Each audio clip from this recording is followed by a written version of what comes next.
Hey, thanks so much for stopping by another live episode of Real Estate Titans. I'm your host, Greg Fowler, traveling throughout the marketplace, interviewing the top real estate professionals in our field, from realtors, lenders, builders, developers, residential or commercial, essentially gathering insight, inspiration, really drives and motivates these top producers above and beyond everybody else in what I'd like to consider a real estate titan. Our very special guest and featured titan today, Mor Zucker. Mor, thanks so much. Thank you for having me. Really appreciate you taking the time. I know that there's a lot of anticipation for this episode, so I would love to just dive right in. Sure. Series of questions for everybody out there to get to know you as a professional, as a person. So let's just, I guess, jump Let's do in. So tell everybody a little bit about yourself. So I was born in Israel, and I moved to Colorado from London about 11 years ago. And I was a professional poker player for a while. Get out of here. Yeah, I still play a lot on the side, but it's no longer my official job. Okay. And I basically jumped into real estate because my husband is a co-founder of Bouge, Okay. which is a web technology company. Wonderful. And I utilized their tools on the field. I always had a passion for real estate. I started back in the day in London. I was a receptionist at a real estate firm. Okay. And I kind of, jumped into this without realizing maybe this was a sign from years ago. But for me, the real estate has shifted from the tools to actually jumping in the real estate, and being a realtor is so much more than what you think it is in the beginning. Right. And there's so much passion for it now. Okay, and there's a lot of drive in there, and your path. I mean, you're talking about Israel, London, and then here in the United States. I mean, that's huge. So, what was the? I know you kind of explained it, but if you could, reiterate it to the audience here. I mean, what was the initial driving force to get you involved in real estate, and then what's your progression through your career? Of course. So first of all, being a poker player, the force is always first and foremost, no matter what, is to win, right? So I love that. you could change that profession into any other profession, and it will still come from that desire to succeed. Okay. And I think that's something that you can cultivate too. Sure. But the actual reason was because I wanted to test the tools so I can, jump straight directly to my husband and say, hey, how about you do this and this and this? And it works. Sure.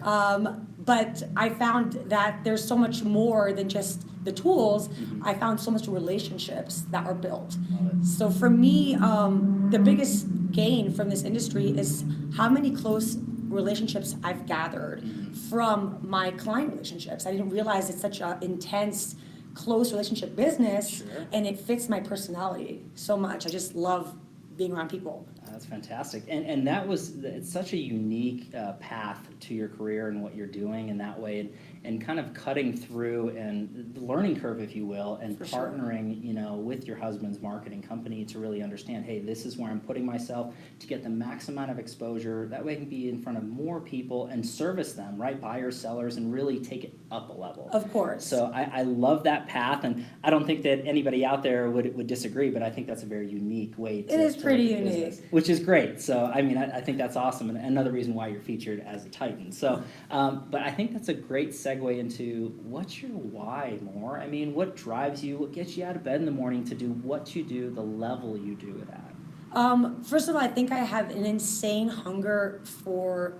success. Okay. I wake up in the morning and I just want to do well in everything that I do. That can be also a flaw because I'm such a perfectionist in that I probably, hurting myself with that. Right. Humongous, I guess, desire. But really, I found that my biggest why turned out to be to help people actually get properties that they should. I found by jumping into this industry that, and I'm generalizing, that I found that many agents just sell real estate to sell real estate. Right. I've heard a lot of clients of mine that have come from another realtor and said to me, you know why I want to work with you, and we're going to go into all the marketing things that make myself and Team Number Homes unique. Sure. But what they end up saying, which is the most important thing, is I've heard that you're always going to tell a client to buy a house that you actually believe in and not just try and sell property. So for me, that's the biggest compliment. Okay. I want to make sure I provide extreme and value to my clients so that they can walk out and say, I was taken care of from beginning to end, and I know that I was in good hands. Right. Real estate is one of the biggest investments in people's lives, and that's comes a lot of responsibility with that. Sure. So I take that responsibility, heavily. I really care that my clients get good deals, good properties, and I found that to be the most gratifying. Sure.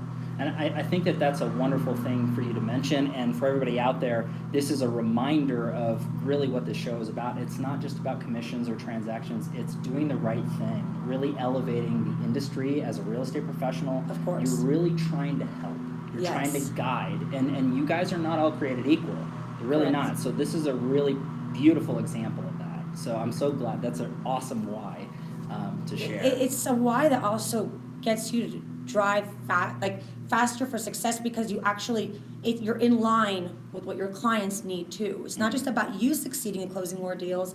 The happier your clients aligns you to grow faster, because you're very much with them along the process. Sure. So That's fantastic. I love that. And hopefully everybody, took that to heart and really understood that that is a huge, huge why. So let's go into the advisory portion of this episode. Which I love. Which is awesome, right? Can't wait for this one. Bringing value and that sort of thing to the community. And I'm very passionate about all of the advisory stuff. I think it's great. And you, as well as myself, I feel that, constantly learning, constantly growing, being a sponge, I think is important. So there's a lot of seasoned and newer professionals that are watching this series. So if you could take a look at your career thus far and pick or choose one or two things that you added that took your business from one level to the next, what does that look like for you?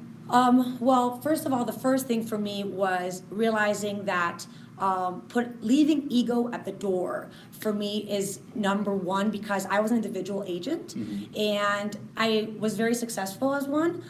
It started to, I guess, harm my quality time with my family, with my friends. I was basically working nonstop, and I still, I'm doing that not as well as I should, but the difference is enormous. Okay. So for me to leave ego at the door and say I'm going to team up, and my partner is Jamie Slough, who was the marketing director for Kentwood, and saying, I want to be part of a team. I want to be part of something bigger than myself. And we've created this team, and it's grown now, and we are 4 agents in total now within Kentwood. And I think that has made the biggest shift for me, because I actually can go on vacation. Right. And I know that my clients are taken care of. So teaming up has been great. And for me also, the next thing is basically being very conscious about business. Wow. So for example, I remember I overheard once an agent talking to another agent saying, what does your book of business look like for this year? What do you think your business plan is? How much do you think you're going to bring in? And the other agent's response was, well, how do I know how many people are going to refer business to me? Wow. I don't know how much. So you absolutely need to be intentional about your business. You should treat it like a business and not like someone fell upon you. Well, you're always going to have some referrals that you didn't expect, but you can definitely take your book of business thus far and start running numbers on what's the likelihood of your sphere base buying and selling property in the next 12 months, and calculating some averages and some odds, and saying, and don't forget, I'm poker, so for me everything's about odds. So just saying, so hey, if you look at your book of business and let's say you have 100 people on your sphere, you should at least every year 20% of your book of business at least have some sort of either referral from them or business from them, and you need to be intentional about it. So I don't really like the email signature that says, I like referrals, because I don't feel that's genuine. I feel it's very much becomes a tagline, and I get what everyone's trying to do there, but I think actually it's just counterintuitive. For me, if someone's going to give me a referral, it's not because they're reminded of it on an email. They're probably going to give it because they actually want to refer me. So it's about when you pick up the phone, when you talk to your clients, past clients, current clients, always just throw in there, and don't make it too obvious, but it's very important to say, if you know anyone that's looking to sell, I would love to help them. I always appreciate, taking care of you and your friends, and saying it verbally and face to face will generate you a lot more business than if you just stick it as a tagline on your email. I absolutely love that you said that, and you heard it here first, everybody. I mean, I think that is huge advice for everybody to take away. You surrounding yourself with team, really building that and becoming a piece of that puzzle that you found with the team that you're with and growing together is huge. You're guilty by association, positive or negative. Correct. So I think that everybody can really resonate with that. And then in turn, being genuine, right? Yes. I mean, that is such a huge thing. Treating it like a real business. Yes. Because so many professionals out there, there's so many great salespeople, but sure. not a lot of great business owners and operators. And I think that's what really separates the Titans from everybody else, is really treating it as such. So more people need to take that as advice. I think that's huge when it comes down to it. So of course, and also, I mean, when you're saying I treat it like a business, but I also remember that it's also so relationship based, that when you are treating your clients that way, remember to literally pick up the phone and call them, write them a handwritten note, which is completely ninja, and I totally got that from Larry Kendall, and Yes. it's amazing. And just definitely be present with your clients. I make it a point to try and not look at my phone when with my clients that I'm showing them properties. And I tell the team, which really helps to have a team at that point, or if you don't have a team, tell your assistant.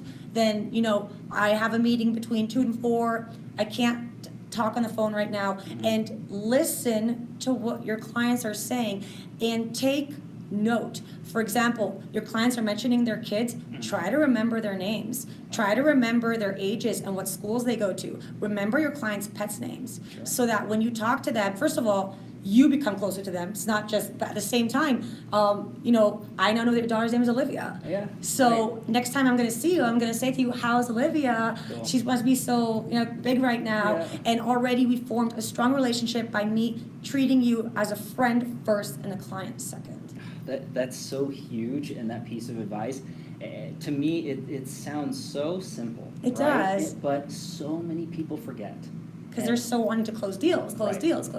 And they're treating it as a transaction and not a relationship. Correct. And if you look at it this way, and I know you do as well as I, the more you treat it in a human nature, the more business will come your way. So if business truly is the end result and you're wanting to grow and grow and grow, be more genuine, be more real. Yeah. I mean, it'll happen. And you're doing the right thing. Yes. So I think that's and awesome. aggressive outreach too. Yeah. For example, we're sending out now cards for entire sphere about thanking them for our production this far, but we're hand writing a note to each one on that saying thank you for being a friend, and making sure that it's not just something that's sent out generic card, but it's a personal touch, and remembering that everyone sees you as their friend too. A realtor is a close. It's like a doctor. It's not just a salesperson. Correct. It's actually a client relationship. Yeah, and that's huge. That was awesome advice. Hopefully everybody took notes on that. That was really, really good. So let's go to the next question. Now this one's always the tricky one. Okay. It is the challenge question. Okay. So when it comes down to it, we all have struggles and challenges that we deal with in our life. Of course. We're all human. No one's exempt. Whether it's in the past, right now, or in the future, we will. So if you wouldn't mind sharing a challenge that you dealt with in your life more, that you overcame, that you became a stronger person because of it, what does that look like for you? Of course. So my brother passed away about 4 years ago, and by that I also realized how important it is that you recognize that you can do anything in this life, that we have a short time on this earth. It can be short a day, and it can be 100 years. That's still short. We're still a blip in humanity. And when you remember how small you are, you also remember how big you are, and that you can do literally anything that you wanted to do if you decided that you want to do it. For example, I have a blog that's doing really well, and I have the real estate, and I do public speaking, and I also have a family, which is number one from those things, but from all the business aspects, I'm not supposed to have time to do any of those. Sure. But I've decided that I am. Okay. And I've decided that I'm going to be doing them well. Okay. So if I'm going to do them well, I can't give myself excuses. So what excuses are you giving yourself? Are you telling yourself, I don't have enough time for that? Well, first of all, if you don't have enough time for that, then either find the time, or it's not important enough for you to find time for it. Agreed. So prioritize what's important to you. Remember that you have a short time on this earth, and that every day that you wake up with intention. Don't let the world control your actions. You can control the world by saying, this is what I want, and you know what? I'm gonna say it. I probably manifested this Facebook Live event. Sure, and I love that. I mean, everybody, the energy that I'm feeling right now is insane. I want to go run a marathon. I mean, it's literally... This is me on like normal, probably. This is awesome, and it's inspiring information. I do want to address your brother. Thank you so much for sharing that, because that's not easy to do. When it comes to life loss, that's got to be one of the hardest things that people deal with. But I know that you're looking at things with a glass half full mentality. Absolutely, we have to. That's really the best way to go about it. And I love what you were saying is that, hey, what's your excuse? I mean, we all have struggles. Someone always has it worse. Correct. You just need to keep and continue moving on and moving forward, learning from what happens in your life, but try to be positive. Try to be that bright light in everybody's life. Yeah, and also don't forget, like, first of all, stop feeling sorry for yourself. Right. Like, number one, every day wake up and count your blessings, and start by the fact that you can see, you can hear, you can walk, you can talk, like you have a working heart, you can breathe. Let's stop there. Right there you have at least 20 gratitudes that you can give. Every day. Every day. And then from there, just build upon that gratitude mindset, and you will see that the more grateful you are for positive things in your life, you will notice them. Because I noticed that the people that are expressing struggles, I'm not taking away from those struggles. I'm not, but I feel as though a lot of those struggles are magnified negatively, and there's a lot of self-pity, and then you're bringing yourself down. Sure. So every time you do that, and like, oh, I don't have business, or oh, they bought with somebody else, like, stop right there. Like, let's talk about what makes you want to wake. What is a great thing about today? And for me, that motivation comes from music. So when I need to be lifted up, I put on some great like house dance music, and I just dance, even if I don't feel like it, because it gets me in a great attitude, great mindset. That's so good, and that's big advice. Hopefully everybody took that too. I mean, get your pump, whatever you need to uplift. We all have bad issues. Take a moment to be upset about it and move on. Yes. I think that's move on. Like, dust off your shoulder, get up. Just, hey, everybody, this is what's happening here. Exactly. So, Mor, thank you so much for sharing that. Of course. It's not easy to air that out in front of everybody. So let's go softer on this next question. Okay. It's actually one of my favorites. So if you could travel back in time and give your younger self a piece of advice or two, what would you say to young Mor? I would say so much. But first things I would say is you can do anything. So I remember when I was younger, I always thought, okay, well, I don't have maybe enough good grades to be a doctor. I've realized that that's not true anymore. So I would have liked to start a little sooner. I started my real estate career, I was in my early 30s. I'm 36 now, so I would say 32, 31. I wish I started 10 years earlier even. Right. But no regrets. Sure. I wish I would have had the same mindset of go get it. Wow. Like, go get it. You can do it. You can do anything you want. And if I would have started that in my 20s, because 30s I live more wiser. Sure. I think I'd have more time to get there. But at the end of the day, I'm just grateful to be here today too. So. But that's good advice for everybody out there. And there's a few other Titans that had echoed that similar notion. Is why not now? Do what you need to do. Go for your dreams. No excuses. The limitations are your own. You set them. I can't do that. I don't have time for that. I don't have the finances for that. I mean, you can make an excuse for anything. Just do it. If it's still in your mind and you're still thinking about it, go after it. And we're not just talking about real estate. Obviously, this is a real estate forum. But that's any career. That's any path. That's any dream. Yeah. So I think that's huge. Not just for young Mor, but for everybody who's watching. For older Mor, I really want to, have some ability to be a real estate attorney on the side. Maybe I'll be able to write actual contracts, and maybe I'll go take the bar and become an attorney on the side. And I think I can. Right now, I'm not prioritizing that. Sure. But there will become time maybe I will, and I know I'll do it when I do. I love it. And again, back to the prioritizing, huge note. Make priority in your life. I love that you said that. So let's go into the feeding of the mind question. Because there's so many viewers of this series that want to know what you as Titans are feeding your mind. So More, if you could kind of, pick or choose and, whatever format you want, books you're reading, podcasts you're listening to, influencers in social media or coaches, what are you feeding your mind? Of course. So first of all, it's great to see, I see that you have the Tim Ferriss book. Oh, yeah. He's a very big inspiration for me. I listen to his podcast a lot. I've read his books. The Ninja Selling book is a great inspiration, and the mindset is there. Basically any Tony Robbins, Gary Vee, anything that you can listen to. The point is, listen to things that are motivational. Even just putting in and listening to TED Talks. Right. I listen to tons of TED Talks. Love TED Talks. And TED Talks, even if it gives you like a short, quick snippet, 10 minutes of your day, what did you get out from here? And sometimes you're like, oh, I already knew this, but it's a good reminder. Right. And books that are incredible books. First of all, The Go-Giver. Oh, love it. Yeah, it's a really good one. And basically anything from the Ferriss books. Right.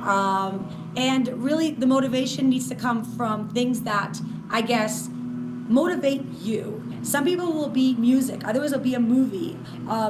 What do you connect with? What makes you happy? What makes you energized? And for me, I get energized easily, but which is awesome. I mean, depends on how you see it. I'm feeling this energy. Hopefully, you guys are feeling this too. This is It great. really depends how you look at it, but I mean that's who I am. You can't change that.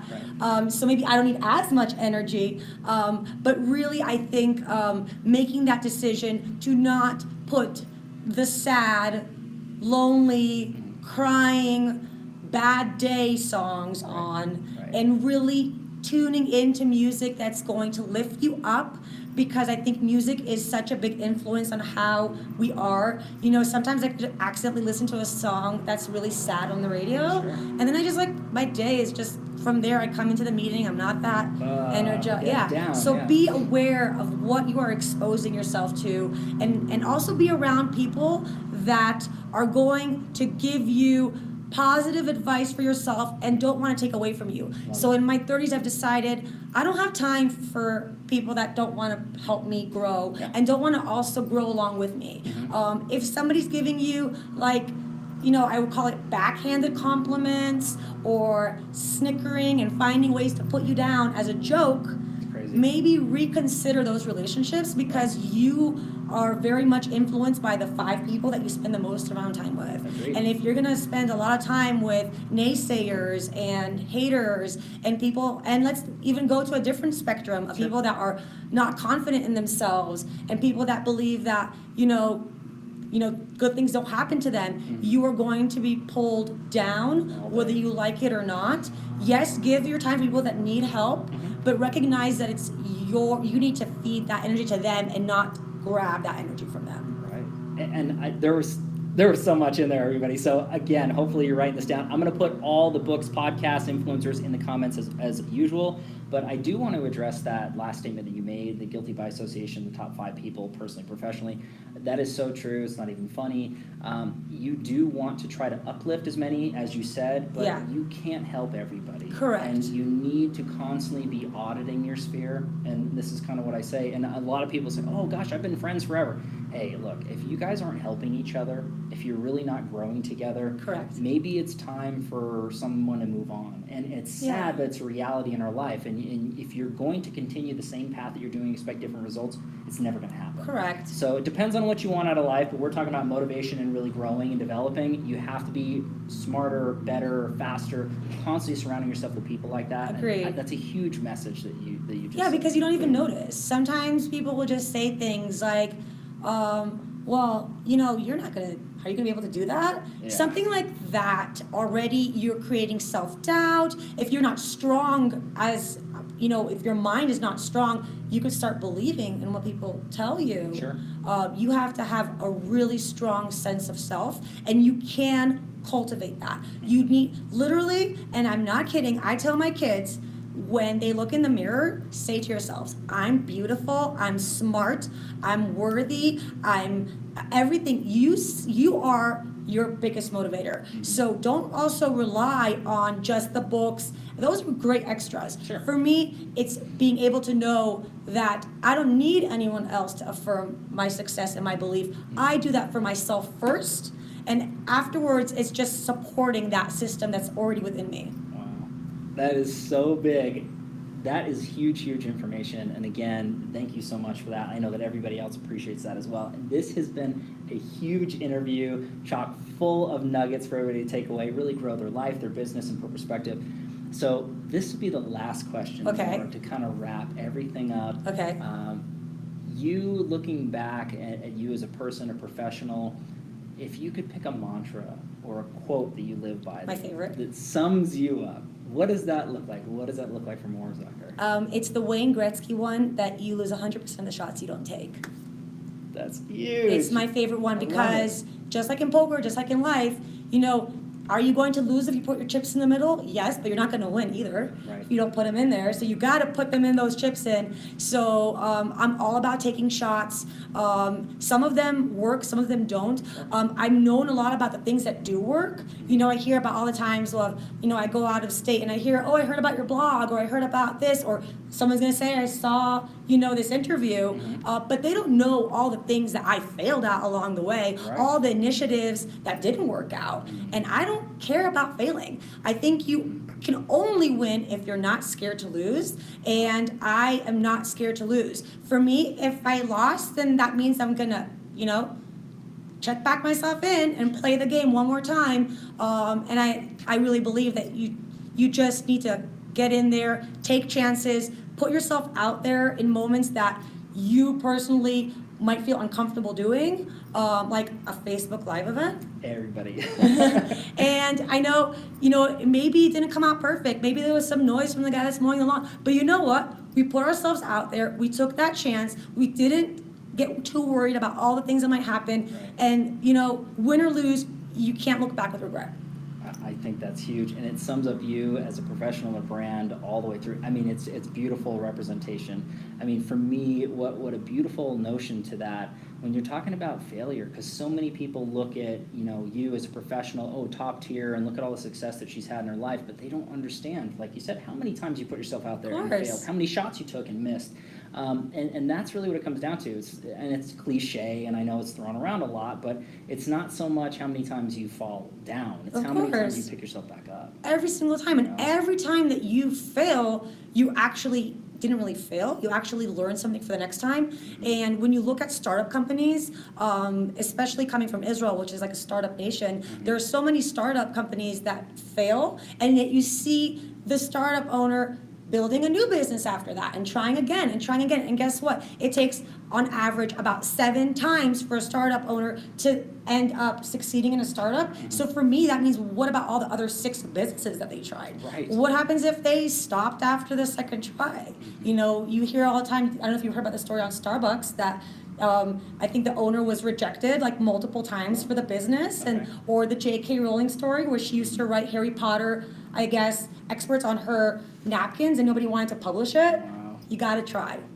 There we go. I mean, everybody, Mor, that was so amazing. I mean, thank you so much. Thank again you for for taking having time. me. You are an official real estate titan. Thank I really you. appreciate I'm that. very honored. Yes, this is great. So everybody, thanks so much for your time and attention, your love and support. As always, I really, really appreciate you. Live every Tuesday and Friday afternoon, a different Titan, a different location. We'll catch you guys live on the next episode of Real Estate Titans. Take care.